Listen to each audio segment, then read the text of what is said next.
to your quadratic applications packet. Let's get started. You're going to notice three different types of problems in this packet.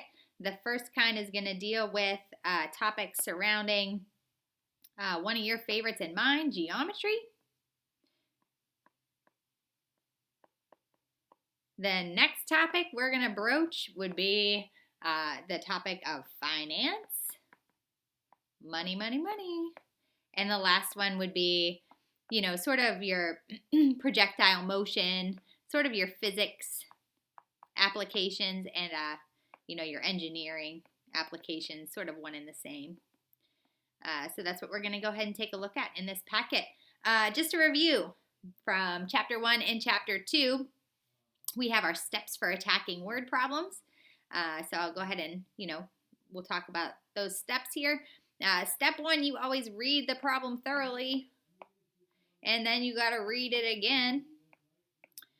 You're going to be responsible for identifying your unknowns, what you don't know, usually embedded in the question, and your knowns. And then those unknowns turn into variables that you do declare. So if you're going to introduce an X or a T into the problem, you do have to tell me what that stands for. Quite often, it's helpful to write a verbal model. When we do our geometry problems, these will come at us in the form of like, hey, area equals length times width, or volume equals length times width times height. So really, this is just like the formula we use to plug our knowns and our unknowns into. We then use this model to build our equation. We always want to solve and check, and we now have a lot of ways to solve. So these are going to be super open-ended. You could solve with the quadratic formula sometimes. You might solve by finding your axis of symmetry or your vertex. You might solve using a calculator. So we're going to bring all of those wonderful tools that you now have sort of in your tool belt. I know that's cheesy, but we're going to bring all those tools together to help us answer some application problems with regard to quadratics. You always want to write your answer in units and in a sentence that actually answers the question. Okay, so our first problem is a geometry problem, and this is actually a true story. I kind of thought about this as I was driving past the old movie theater on McKnight up by Pine Creek, about a year or two ago. And at that time, McCandless Township, and we're just reading the problem together now, McCandless Township was talking about building a nature preserve on the site of that old movie theater. Let's say that the size of that theater, I estimated it was like 180 feet by 120 feet. If McCandless Township were to purchase a parking lot around the theater, it would actually just about double the size of the nature preserve that they were thinking about building there. There would be enough additional space from that parking lot to actually add on the same distance in both directions, the length and the width. We're asked how much extra length would be gained and what would the new dimensions of this nature preserve then be. So we start with the little movie theater, and I'll just draw you a picture of the scenario that's played out here. We have our movie theater, and it's 180 feet by 120 feet. And what they're saying here is that McCandless Township wants to build this park or this nature preserve, and they can add on.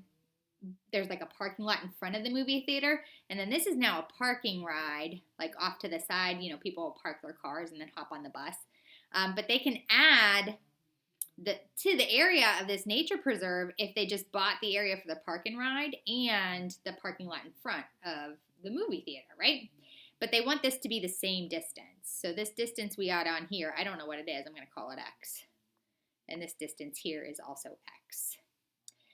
Ultimately, this would just make a bigger rectangle, right? So if we connect those all together, we get sort of like this now area of this whole nature preserve. So this was at one point like our rave cinema, if you remember that. And then if we put all of these things together, we have this big park. So what we're actually asked to think about is, what would the new dimensions be? And then how much extra length would actually be gained. So we get this idea that we have a new area for this nature preserve, and that's equal to our new length times our new width.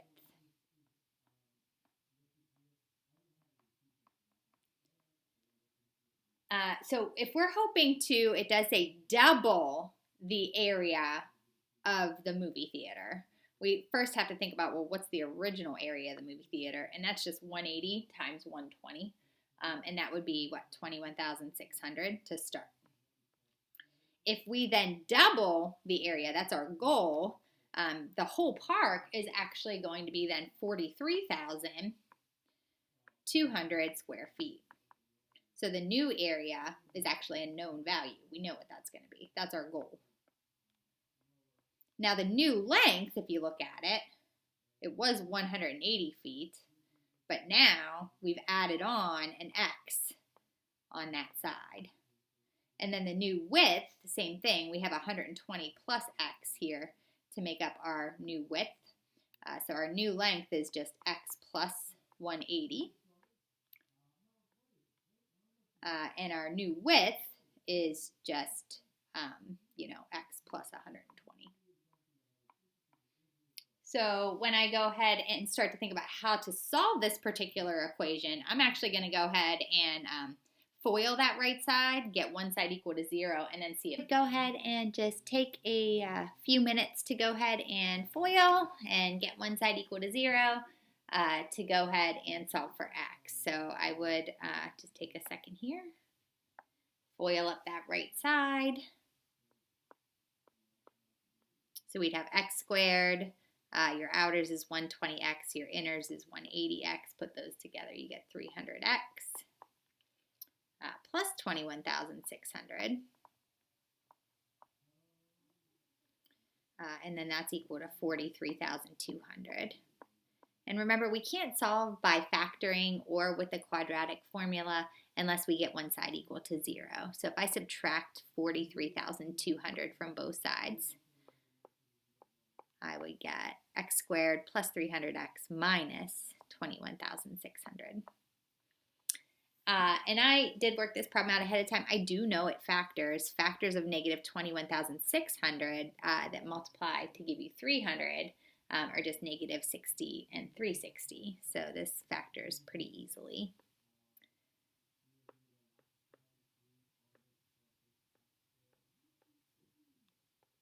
But I'm going to show you how you could check this on your calculator as well if you're struggling to come up with those numbers.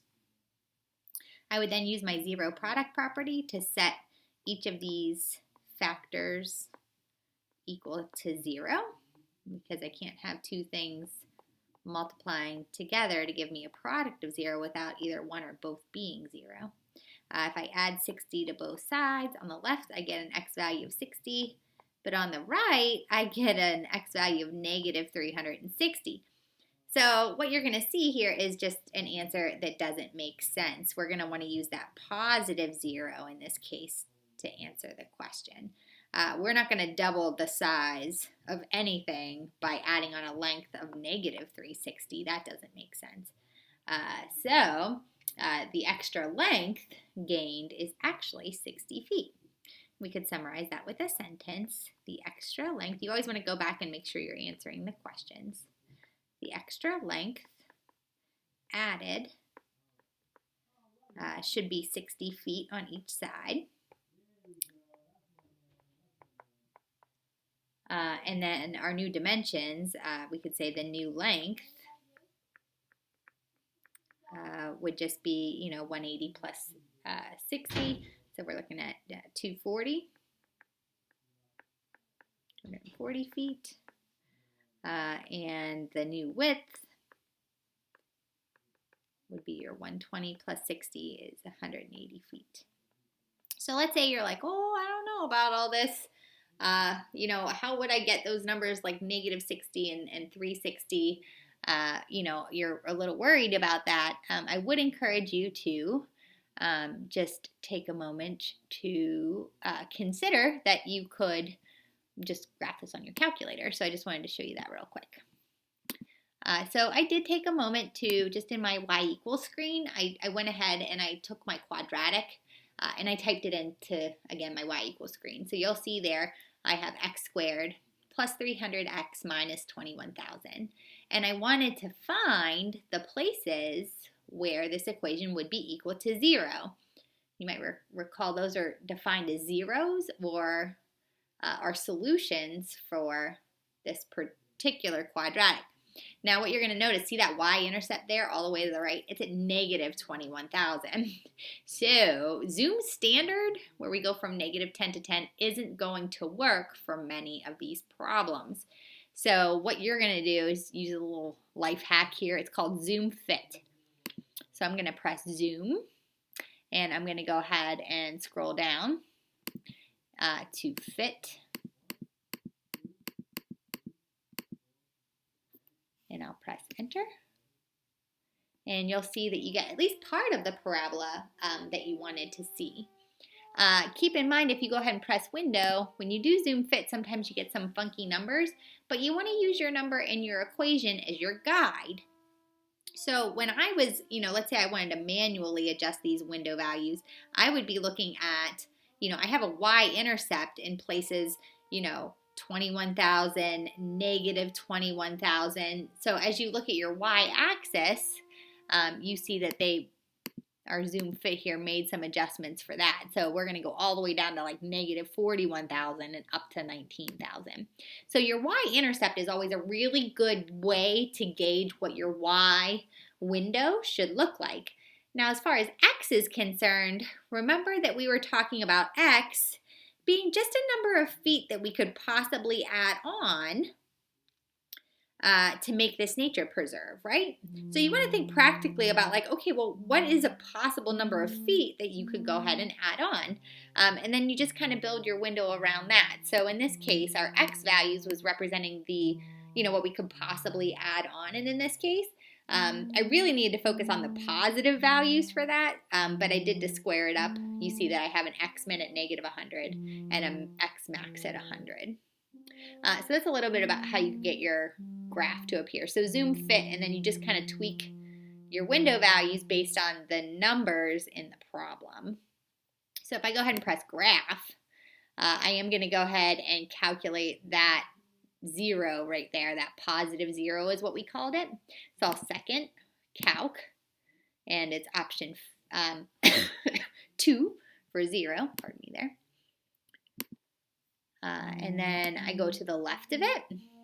So I want to have values that are to the left of 60. So like 50 is to the left of 60. I'll go ahead and press enter.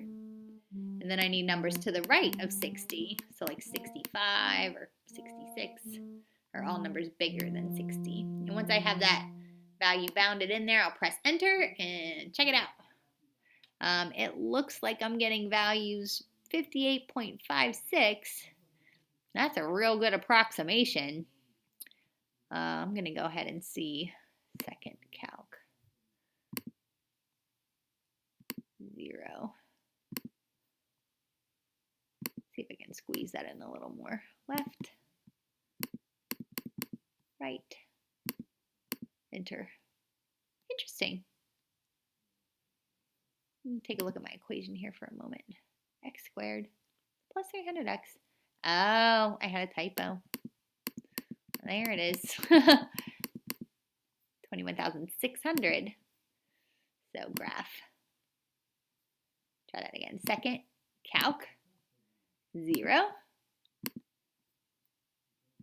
Do you see how I use that to attend to my own precision? I was like, wait, this answer doesn't make sense. So I looked back and I realized I had a typo.